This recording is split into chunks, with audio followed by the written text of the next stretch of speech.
Good afternoon, everybody. My name is Donna Fiesel, and I'm your host of Donna's Edge television talk show where truth matters. Thank you so much for watching us on television. This abundant television found on Roku, Apple TV, and Amazon Fire. Don't forget the podcast on thenewscasters.com. We're also on the radio right here, and we're very happy to be part of it's a powerhouse country station located in South Carolina, WZLA.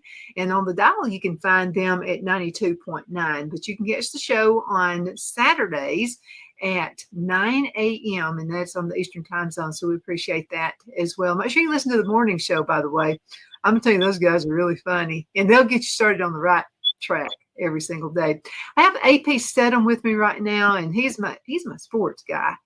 And I mean, you're a go-to for folks even here in South Carolina now. So AP, as we see it, they're loving you here, AP. Hey, thanks. It's nice to have a new audience in South Carolina. And I know I always say this, and I've said this for many years, but the state of South Carolina, their fans are the most loyal, win, lose, or draw. They show up for their team at the stadium. And I've been many places around this country, and I say that with full confidence and experience being in South Carolina at ball games and around South Carolina and Clemson fans. Okay. So this is what's happened over the weekend. My emails are about the officiating with college football. Your take? Yeah, I guess the main one, is the quarterback sneak, Auburn against Georgia, and it was called a fumble, and Georgia recovered the ball. So the Auburn fans are mad. It was 10-0 down. Conceivably could have been 17-0 at that point. Maybe that would have tipped the scale in favor of Auburn, but I don't think so. Georgia's a team that we've seen them make comebacks in the past. But I would say this to people who want to use officials as the reason for their team's demise. There's an expression, leave no doubt.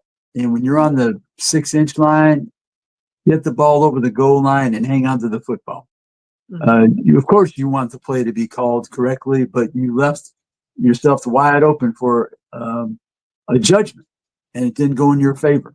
So leave no doubt. When you have the ball on the 6-inch line, walk it in, block so the hole is wide open, and the quarterback, the running back, reverse pitch to the wide receiver, they can comfortably walk into the end zone, and there's no official involved in a decision. He just has to raise his arm and say touchdown, Auburn Tigers. So that's what I would say. And it goes for any team that's complaining about officials. Yes, you're going to have some calls that go against you. There's no question. Even with the replay, Donna, there's interpretation on the replay, which we saw Saturday night in the Auburn-Georgia game. And it was a significant call. But, Donna, Georgia had the ball on that 1-yard line after they supposedly recovered the ball. You let them drive the field to score points. Where was your defense? Where was your pride in saying, you know what, we're going to stop them here, replays, short field, we're going to get the ball right back, enough time with our timeouts possibly, call them before the half, we're going to score a touchdown or a field goal or something. So there's plays that can be made that can override the official's decision, and there was plenty of time on the clock. You had the 10-0 lead, and you lost. Well, let's talk for just a few moments. There's other exciting things we want to talk about, but this is where the coach presumably did a timeout. He says he didn't do the timeout. Yeah, that's his word against the officials. I mean, that's what it comes down to, and it's the heat of the game. You're not going to call. The people in Birmingham are watching the game. Are they going to reverse that call? I don't know. If he said he didn't call the timeout, and the pitch said you did. I don't know. It's something like, what would lead the official to say you called the timeout? Well, because if I'm an official and I'm standing here, unless somebody mentions the timeout to me, why, as the official, why would I call a timeout? I must have heard it from someone on your sideline. Somebody. Maybe it wasn't the head coach. Maybe he mistook. It was mistaken for one of his assistants. Yeah. Go ahead. But it looked as if he did move his arm some way. I mean, I'll put it to you this way. When Brad was small, I never took him with me to an auction because I was afraid that he would put his hand up because he would see other people putting their hands up. He may mimic and do that. I'm just saying you got to really, really be careful on your gestures as well. Yeah, and I would think, I don't know, I would think the official would take the call back and honor your word that you didn't call a timeout. I don't know. But it does happen. It happens down from time to time. The head coach, I didn't call the timeout. Who called the timeout? It wasn't me. And maybe the official thought you called the timeout with your gestures. I don't know. But mistakes are made. Mistakes are made in officiating. There's no question. You're trying to be perfect because the officials are graded every week, Donna, and their livelihood depends on being as accurate for the calls that need to be made during a ball game. So they're judged. Officials are definitely judged, and they could lose their title as being an official in the SEC or any other conference as well. So people have this thing about, oh, the officials are against us. Well, it's not in their interest to be against anybody because they're graded. So why am I making the wrong call and it's going to be graded against me? It's not logical. It's just fans, they think that everybody's against them. But the official, they're getting paid to make the right call, the proper call. So if they make the wrong call, that's a strike against them.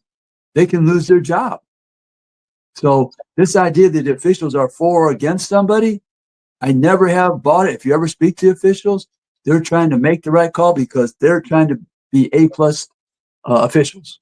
Well, I got to tell you this. I was an Alabama fan. I've got friends. I mean, Auburn fan. I have Alabama fans, and we were in the same group together. It was a business group, and so I thought it was funny. They used to rag me down like crazy for being an Auburn fan, and even some of them put stuff on Facebook. And I told Phil, I said, I can't believe Bill put that on there. I mean, even he thought it was. They don't understand the process. So if you make a bad call as an official and you're called before the supervisor of officials and say, well, Jim, why did you make that call? Well, I was pulling for Auburn. I was pulling for Georgia. I mean, this doesn't happen. Okay. You're going to get a negative grade and you'll be judged accordingly. If you get too many, you're out. You're gone. You're not going to be able to officiate in that conference. And they don't accept it. Fans do not accept that. Because they're projecting what they might do. Mm-hmm. That's what happened. They're projecting, gee whiz, if I had my cousin was on the team, I'd have to make the call in his favor. Well, you can't do that. And they won't let that happen. They will never let, let's say, an official be part of a game where his son or daughter might be involved. They don't even let the same alma mater be involved in the officiating down. I don't know if you knew that. If you went to Auburn or Alabama, you can't officiate their games. It doesn't happen. So, people down, you can tell people till you're blue in the face, and they will not accept that. Oh, they're against us. Really? It's not. It doesn't make any sense. It's not logical. It's not practical. The person's livelihood is dependent upon them making the correct call. And they do make wrong calls. Yes, they do make wrong calls. No one would not admit their officials make mistakes. The supervisor of officials, the commissioner, every commissioner and every supervisor of official, the national supervisor, they all admit that happens, but they're trying to become better every week, like all the players are and the coaches. But this idea that, oh, he made that call in so-and-so's favor because they're against us, it's childish. It's childish. Well, enough of that. Let's talk about what really happened, the rest of the game and how that worked and how Georgia played Auburn. Yeah, they had the 10-0 lead. Auburn, they were moving the ball pretty efficient on offense to start the game, the first half. And then they just fell apart, couldn't get anything done. Georgia was revived by that defensive play and the call that was in their favor on the goal line to stop somebody on the 1 yard line, less than one yard line for the touchdown. And they had showed resiliency and came back. I keep telling people that Georgia, in my opinion, is still the team to beat in the SEC, even though they lost to Alabama. Georgia is a team that knows how to win. They're not very pretty offensively. They still play fairly good defense, as we saw. They shut out Auburn after those 10 points and won the ball game. And, so I think that Kirby Smart, he makes some strange decisions during games sometimes, but his teams win. And I still think that Georgia probably be one of the teams in the championship game of the league, I would think. But they have a difficult schedule remaining. Let's look at it real right quick. Georgia, they beat Auburn. They have to play Ole Miss this week in Athens. Ole Miss is a good team, but they struggled against Washington State out of the Pac-12. It's a couple of teams there now, but they're rebuilding that league. But they struggled with only a 24-21 win. Ole Miss did, and they're supposed to be a prolific offensive team, but they had a difficult time. And then Georgia has to play Florida and Jacksonville. We know that Florida, on any given weekend, they could beat you. They beat Texas. The team would turn around and beat Oklahoma this week. So it's a topsy-turvy situation. They have to travel to Starkville to play Mississippi State. We know Mississippi State can give you a ball game, especially at home when those cowbells are ringing. They have to host Texas, a team that rose up and beat Oklahoma. Georgia has to play them. Then they'll play Georgia Tech at the end of the year, and that game is in Atlanta. And we know that Georgia Tech, big rivalry, multiple overtimes last season. So Georgia has a competitive schedule the rest of the way. Will they survive? I don't know, but everybody else is playing the teams within the conference, and it's challenging week to week. You have to be ready. And we saw Oklahoma team. I think this is the third year down Oklahoma. And I saw this game last year when they played Texas. I don't think that they've scored a touchdown against Texas in 3 years. And Texas was the team that struggled against Florida. They lost. They've already lost 2 games. They lost to the number 1 team, Ohio State, but which is a good loss. Yeah. Wow. You know what? We got to go into a commercial break. Oh, okay. In just a few minutes. Everybody hang in there, okay? I'm ready. Twin City Used Car Sales has been serving drivers in the Northeast Alabama area for years with a quality selection of late model used cars, SUVs, and pickup trucks. On top of our extensive selection and competitive prices, we offer professional auto financing services for used car buyers of all credit levels. Whether you've just begun your search or you're ready to secure your next vehicle, at Twin City Used Car Sales, you will drive away with the vehicle of your dreams. The sales and finance staff at Twin City Used Car Sales looks forward to serving you, and you can apply for financing online before your visit to our used dealership in Gadsden, Alabama. Check us out on the web at twincityusedcars.com or go by our location at 901 First Avenue, Gadsden, Alabama. We sincerely look forward to serving you.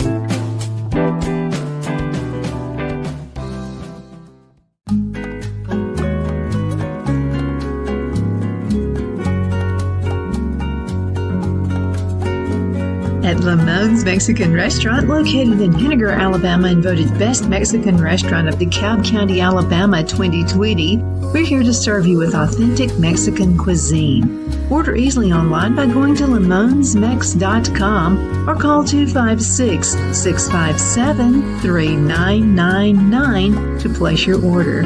We're open Sunday through Thursday, 11 a.m. to 9 p.m., and Friday and Saturday, 11 a.m. to 10 p.m.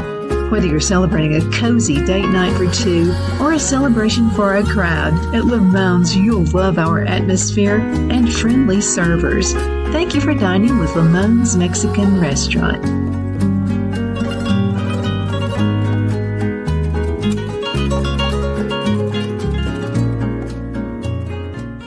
At Liberty Bank, we're all about community. Whether it's to help with a charity fundraiser or help families in need, toys at Christmas or a local football team, we're here for you. You see, we realize the importance of family. Sometimes it's to build a new home or necessary home repairs. We're here for you.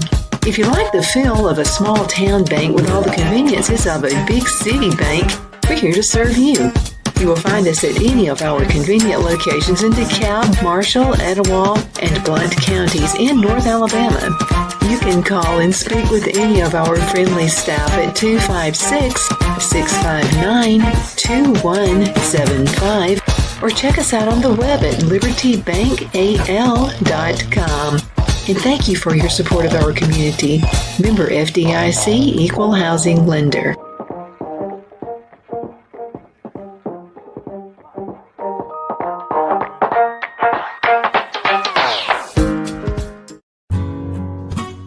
The only place I buy my beef is Lone Tree Ranch in Collinsville, Alabama. Their cattle is born and raised on their ranch, grass and grain fed, and you can feel confident when you serve your family and friends because their beef is all natural and no antibiotics or hormones are added.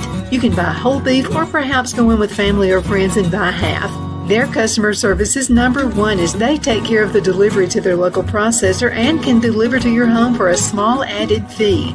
They also offer herd replacement heifers. I always call Lone Tree Ranch in Collinsville, Alabama for my beef specialty recipes and cookouts, and you can too. Food shortages are increasing, so buy local by calling 256-523-6462. That's 256-523-6462.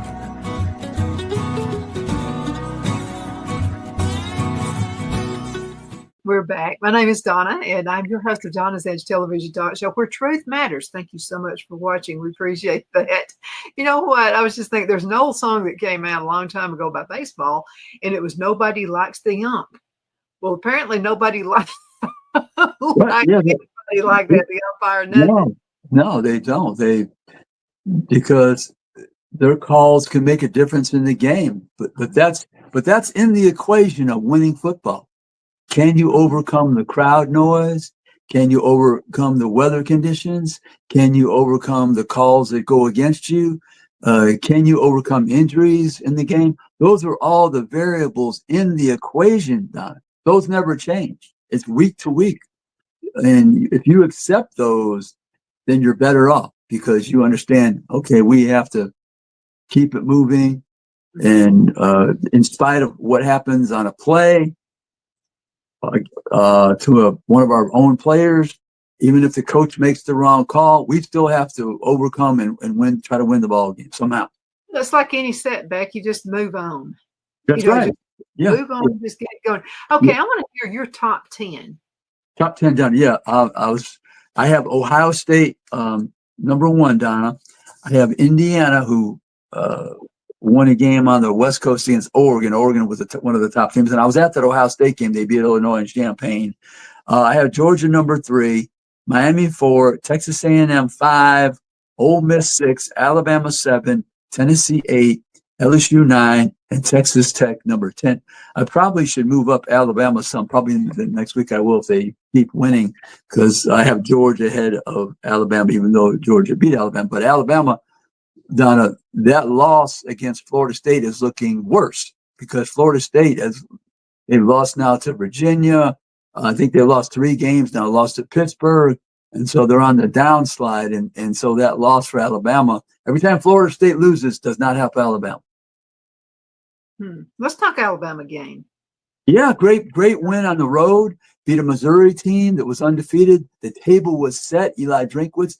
This was a national spotlight game for his program to beat an Alabama team that's on the rise.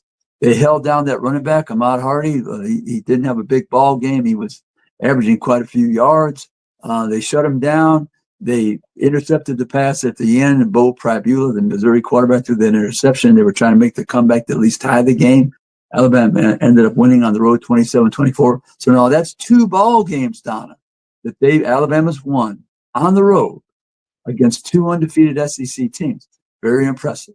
Mm-hmm. And I think right now, if you look at all the teams in the conference, I think Alabama's a team that people do not want to play right now because they're gaining confidence and their quarterback is hot. He didn't even have his best ball game, threw for a couple hundred yards, but he scored enough points and led his team to the victory. So I think in the SEC, if there's a team I would not want to play at this moment, it's probably Alabama. Hmm. Yeah, I think that's a good observation because they started out pretty low on the totem pole and they really proved themselves. Yeah, they stumbled and stammered and couldn't get anything done down in Tallahassee, and people were ready to sell their tickets and take off the Alabama decals and surrender the flag and just say, we'll see you next year, or basketball is coming. But like I told everybody in the first week of the season, be patient with your team. Coaches can make changes. Players can develop. They can insert other players where they have deficiencies. So look what happens. Look at these Alabama people now. Are they happy now, Donna? What do they think now when they're ready to, like I say, give away their ticket at the Florida State game? You can't do that with your team. The best example is 1,000 times is Clemson and South Carolina. It doesn't matter. They are still behind their team. It doesn't matter. Yeah. Win, lose, or draw, you have to be behind your team. And Alabama people, they were just losing their minds. There was one game, the receivers didn't play well. The quarterback was giving his first start, and look at him now. He's in the discussion for the Heisman, 75-80% completion record, one of the best in the country, and he could play on any team and lead him to victory the way he's competing at this point of the season. So, but Donna, like I said, fans, they just get carried away with their emotion. There's no logic involved. They can't see beyond that one loss, and they don't realize there's 11 more games on the schedule. Mm-hmm. And if we don't show up, we can. I mean, if we have a letdown as a team, we can get beat every ball game with the way there's parity in the conference right now, because you have that transfer portal and the NIL, so you can balance your roster. And those who are very smart evaluating, they are selecting the right players to be part of their program. Just because you have the money, it was, as we've seen for decades, when you couldn't give out the money, but you had facilities and other things to induce players. Teams who had resources, they haven't been winning. A lot of big schools. If you look at the last 15 years, some big schools, Michigan, they won a title last couple of years, but they were down. Texas, Notre Dame, many teams who had been blue bloods, Penn State, and Penn State got rid of their coach this week after 3 games, and they just played in the semifinals, Donna. They just played in the semifinals in the national championship, and this year didn't even finish the season. They're firing the coach. They're going to pay him $49 million to not coach. That was a wise move. Should have just kept him. At least I would have just kept. My feeling is, if you want to let the world know that you're looking for a coach, you're talking to the agents anyway. So the fact that that coach is still there, it's like he's a walking dead person in the coaching world. People know that he's going to be relieved of his duties probably, but they just leave it there.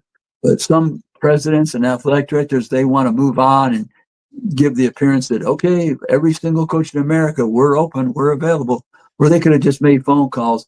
But maybe for other reasons that I'm not mentioning, that they want to have the coach move on. Maybe they don't want the other players being influenced. They'll just go with some type of interim coach who's on the staff right now, which Penn State chose to do at this point.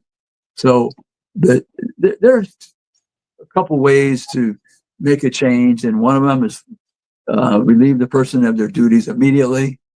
This was the 3rd loss in a row in Donna, and I don't know if this has happened. And I was at the Penn State game the prior week at UCLA in Los Angeles. They were a 25-point favorite and lost to a UCLA team that hadn't won a game. Think about that. Hadn't won a game. And then this week, they're a 20-point favorite at home to Northwestern, and they lose again. So I don't know if historically, if there's been a team that's been a 20-point plus favorite and lost 2 weeks in a row, or even lost 2 games in the same season, 20-point favorite. Well, I'm going to bring Auburn back in there again. Are there talks to replace the Auburn coach? Well, they have struggled for multiple years now, Donna. It doesn't seem to be moving in the right direction. Hugh Freeze is an offensive-oriented coach, meaning that's his pedigree. He knows offense, supposedly. They can't score points, and there's talent on that team. There's some talent. I mean, Cam Coleman is a good receiver, and they have some other ones as well. but they can't seem to score points. So Auburn, this is the person you drove Brian Harsin out of that position with innuendo and other things. And this is the person you wanted to replace him, Hugh Freeze. What would the buyout contracts be? I think his is in the neighborhood of 15 million, but Auburn has paid, Gus Malzahn 20+ million, Brian Harsin 15, so 15 million, and other coaches another 15 million to throw in. To them, it doesn't seem very much. It's on the low side. Matter of fact, it's kind of on the low side as far as a buyout. And Don, I'm going to just mention that once again, like I always do with you. Why are my university of lawyers telling me that we're going to sign a deal that if we fire someone, it's in our interest, we're going to owe them 15, 20, 50 million, 75 million. Can you tell me, I would love to speak to these lawyers. I'm not seeing that at all. Why they're getting paid to tell you to take a $50 million fall when people are crying for money at universities, all these presidents, ADs, we don't have any money, Yeah, you don't have any money because you're making 15, 20 million, 50 million, $75 million mistakes. So this is only my suggestion. Call me naive. If I'm going to hire a coach, I'm going to pay him near the top level. If I'm at a big program like in the SEC, let's say I pay him 10 million, I'll guarantee it for 2 years. That's 20 million. Okay. So even if you'd have a dime in your pocket, you're doing fairly well with 20 million moving forward for not only you, but your children, your grandchildren. Absolutely. Then we're gonna roll it over every year per year, but we're not going to guarantee you 8 years, 160 million. I mean, why should I do that? And if you're saying, well, the other school is offering that, well, then you better go to that school. And here's the deal. Go there and put them out there. There's $20 million on the table. I'm the athletic director at an SEC school. I'm offering to coaches around the country. Do you think if you seek out a wise and prominent assistant coach that's making $1 million, $2 million, the defensive coordinator at Penn State makes $3 million. That's the tops, I believe. And I present this contract to them, guaranteed $20 million for 2 years, win, lose, or draw. And he shows it to his wife or his family, and he's making $3 million. Let's say for 2 years, that's $6 million. That's the tops. That's the tops. I don't think anybody else makes $3 million. Let's say they make 2, that's $4 million. And I show them the contract that says I'm guaranteeing you $20 million versus $4 million, but they won't guarantee me past the $20 million. You think his family's going to say, well, no, we got to go to a school where they're guaranteeing us 5 years? You really think they're going to? You think the person making $4 million in 2 years is turning down to 20 million guaranteed? And if I do well the first year, they're going to guarantee me another 10 million. You think they're turning down that contract? And Donna, let's face it. Some of these people with reputations, what have they done at these big schools? They lost. They lost. I mean, Hugh Freeze, big name, he's losing. Jimbo Fisher, Texas A&M, who has more money than them? Harvard, I think. That's it, right? Absolutely. Texas A&M in Texas, you have all these facilities. You have Taj Mahal facilities, 1,000 high schools in the state of Texas, and you're losing at Texas A&M. Something wrong with that equation. So, Something wrong with it. Yeah, I mean, but people, I must be really naive, Donna. I don't know this athletic director business, but common sense. It's called common sense. Okay. I don't get it. I don't understand I would run a business that way. There is no way I would run a business that way. That would be insane. That would be total insanity. Yeah, Don, there's many good football coaches, Donna. There's many good football coaches, assistants, head coach. Look at Curt Cignetti, 60-something years old. Was anybody rushing to hire Curt Cignetti, who was coaching at James Madison in a Division II, I think, 2 school or 3, whatever. I think it was Division II, winning some ball games there. Anybody? Look at he's doing. Indiana, they're rated in the top 2 or 3 in the country right now. Supposedly they have the worst football record of all time, Indiana football. Look what he did. Look what he did now. They beat Oregon on the road by double digits. They beat him by double digits. We're going to have to call it a day. Thank you. Thank you for being with us. Man, I like this discussion, though. It's just absolutely awesome. Thank you guys so much for watching. AP, hang around so I can get you set up for next week. But we'll see you guys next time around, okay? Take care.